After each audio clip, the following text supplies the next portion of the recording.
साथियों, आप सभी का इस प्लेटफॉर्म पर स्वागत है। यहाँ पर हम लोग नवंबर 2021 में विश्व के कुछ प्रमुख चर्चित स्थलों के बारे में चर्चा करेंगे और उनसे संबंधित महत्वपूर्ण फैक्टों को भी इस वीडियो में देखेंगे। और यह जो टॉपिक हमने लिया है यह विजन आईएएस कोचिंग संस्था के नवंबर 2021 का जो मंथली करंट अफेयर की मैगजीन है वहाँ से यह लिया गया है। तो चलिए प्रारंभ करते हैं।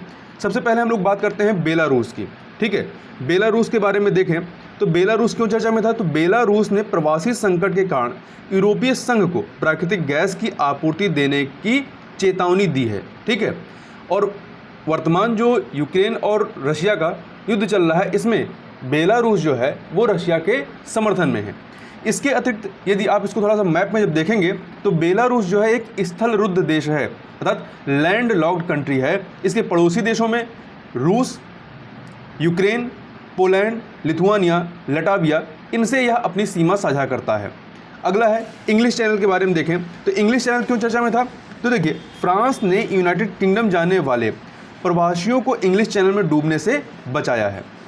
तो आप जब मैप देखेंगे यूरोप का तो जो यूनाइटेड किंगडम है और फ्रांस, इसके बीच जो जल समूह है वही आपका इंग्लिश चैनल है। ठीक है, और यहाँ पे ध्यान रखिएगा कि यहीं पर आपको स्टेट ऑफ डोवर मिलेगा। स्टेट ऑफ डोवर जो है वो इंग्लिश चैनल और नॉर्थ सी को जोड़ने का कार्य करता है। अगला है ब्राज़ील। ब्राज़ील आपका दक्षिण अमेरिकी देश है। तो ये चर्चा में इसलिए आया था कि ब्राज़ील के अमेजन वनों की कटाई का क्षेत्र 15 वर्ष के उच्चतम स्तर पर पहुंच गया है। वहीं इक्वाडोर की बात करें तो इक्वाडोर भी जो है आपका दक्षिण अमेरिकी देश है। इक्वाडोर की सबसे बड़ी जेल के अंदर हुई गोलाबारी में कम से कम 68 लोग या 68 कैदी मारे गए थे। इस वजह से यह चर्चा में आया था। और ध्यान रखिएगा ब्राज़ील और इक्वाडोर दोनों से ही होकर के विषुवत रेखा गुजरती है। कई बार पूछा जाता है कि कौन सी रेखा किन देशों से होकर गुजरती है। अब इसके पड़ोसी देशों की बात करें तो इक्वाडोर की जो पश्चिमी सीमा है वो आपका प्रशांत महासागर से या कह सकते हैं दक्षिणी प्रशांत महासागर से जुड़ी हुई है। और इसके अतिरिक्त यह कोलंबिया, उत्तर में कोलंबिया और दक्षिण में पेरू से अपनी सीमा साझा करती है। वहीं अगला है आपका पेरू, जो इसका पड़ोसी इक्वाडोर का पड़ोसी देश है। पेरू क्यों चर्चा में था, तो उत्तरी पेरू में भूकंप के झटके महसूस किए गए थे, इस वजह से यह चर्चा में था पेरू आपका। अब आगे देखते हैं ओमान के बारे में। तो देखिए ओमान क्यों चर्चा में था, ओमान आपका एशियन कंट्री है। ओमान ने अपनी अर्थव्यवस्था को बदलने के लिए विजन 2040, तो ध्यान रखिएगा कि किस देश ने विजन 2040 की शुरुआत की है, तो ओमान ने चालू की है। इसके अतिरिक्त एक अन्य वजह भी चर्चा का था कि भारतीय नौसेना के पोत आईएनएस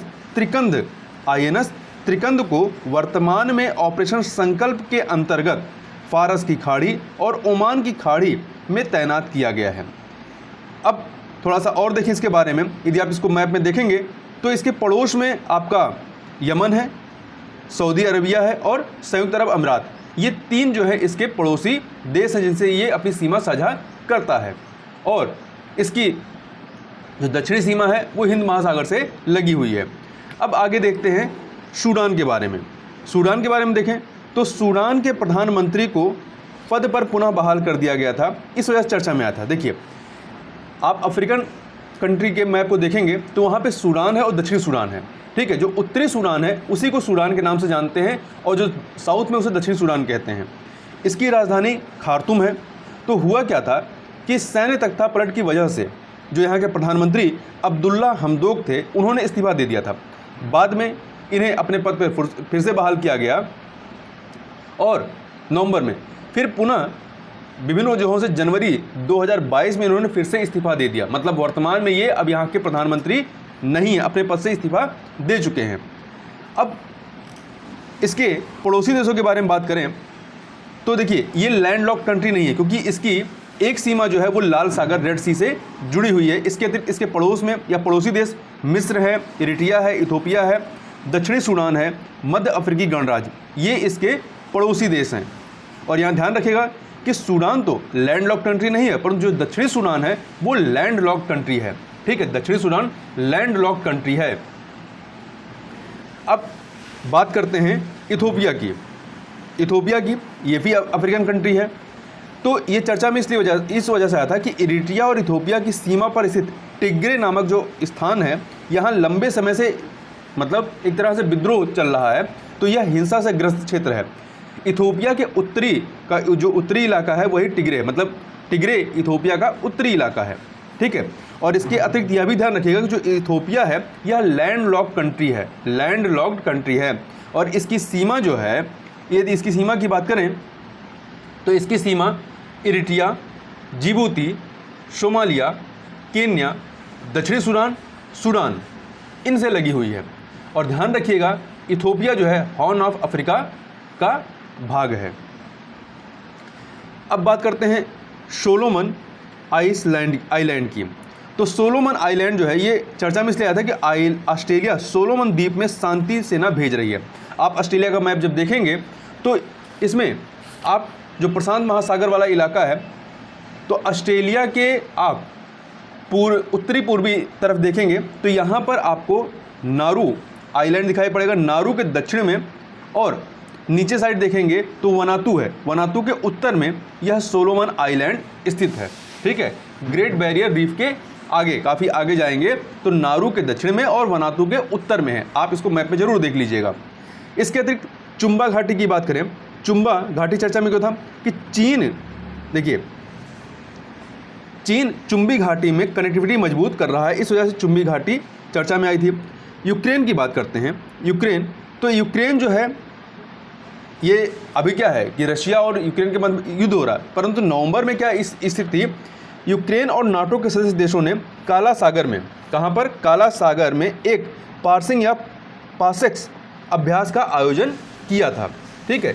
ये बात है आपकी कब की, नवंबर की। वर्तमान में क्या स्थिति है, वर्तमान में जो है रशिया और यूक्रेन के मध्य में युद्ध चल रहा है। और यहाँ ध्यान रखिएगा ये कहाँ पे युद्धाभ्यास हुआ था, काला सागर में हुआ था, काला सागर में। तो ब्लैक सी और जो यहीं पे एजोब सी है, इन दोनों को जोड़ने का कार्य करता है स्टेट ऑफ कर्च। स्टेट ऑफ कर्च जो है एजोब सी और ब्लैक सी को जोड़ता है। और यूक्रेन के पड़ोसी देशों की बात करें तो यूक्रेन की सीमा जो है वो Russia, Belarus, Poland, Slovakia, Hungary, Romania, Moldova इनसे जुड़ी हुई है। यूक्रेन, रशिया हो गया, बेलारूस, ये काफ़ी चर्चा में रहे, तो इनके पड़ोसी देशों की इनकी स्थिति के बारे में आपको अवश्य पता होना चाहिए, क्योंकि इससे प्रश्न पूछे जा सकते हैं। और यहाँ ध्यान रखिएगा यूक्रेन जो है वो नाटो का सदस्य नहीं है। नाटो की वजह से, नाटो की सदस्यता को लेकर ही जो यूक्रेन और रशिया का जो वर्तमान युद्ध है उसका एक बहुत बड़ा रीजन ये भी है। नेपाल की बात करें तो नेपाल इसलिए चर्चा में आया था कि नेपाल की लांगतांग सूक्ष्म जल विद्युत परियोजना एक हिमनद झील से संबंधित है, संबंधित नेपाल की पहली जल विद्युत परियोजना है। तो ध्यान रखिएगा लांगतांग सूक्ष्म जल विद्युत परियोजना किस देश की है, तो नेपाल की है। और यह हिमनद झील से जुड़ी हुई नेपाल की पहली जल विद्युत परियोजना है। तो इस प्रकार से यहाँ पर हम लोगों ने नवंबर 2021 में जो भी चर्चित स्थल थे उनके संबंध में यहाँ पर चर्चा की। तो इस वीडियो में बस इतना ही, मिलते हैं नेक्स्ट वीडियो में, तब तक के लिए आपका बहुत बहुत धन्यवाद।